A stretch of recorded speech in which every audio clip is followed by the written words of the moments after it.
Hollywood is a killer. Let's talk about MaXXXine. This is the final film in the X trilogy, as it is about this adult film star and aspiring actress. MaXXXine Minx finally gets her big break, but a trail of blood threatens to reveal her sinister past. And with how this film is, I thought it was okay.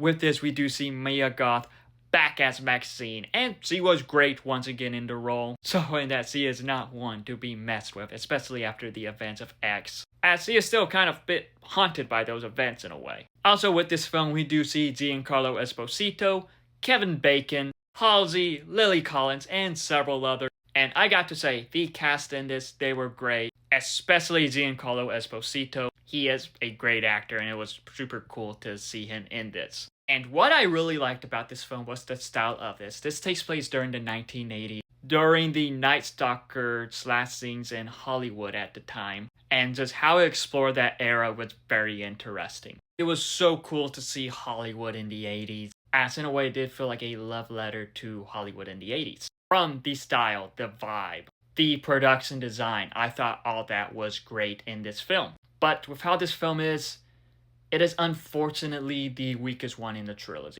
Like, we see the events of X be brought up to her, but I think they could have done better with that. I think they could have done more with that.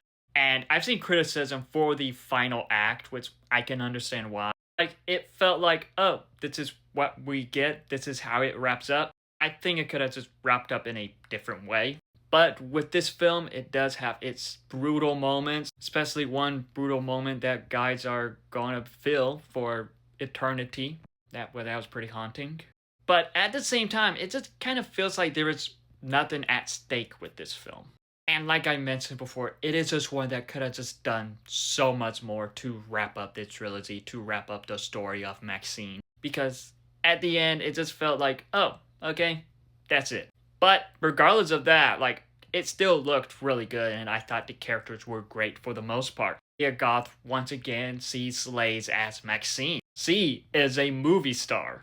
Overall, with MaXXXine though, while it was pretty underwhelming, the weakest one in the trilogy, I thought it was just okay. It has its moments, but at the same time, I wish it did much more. But have you seen MaXXXine? If so, what are your thoughts on it? Let me know in the comments below, and follow me for more.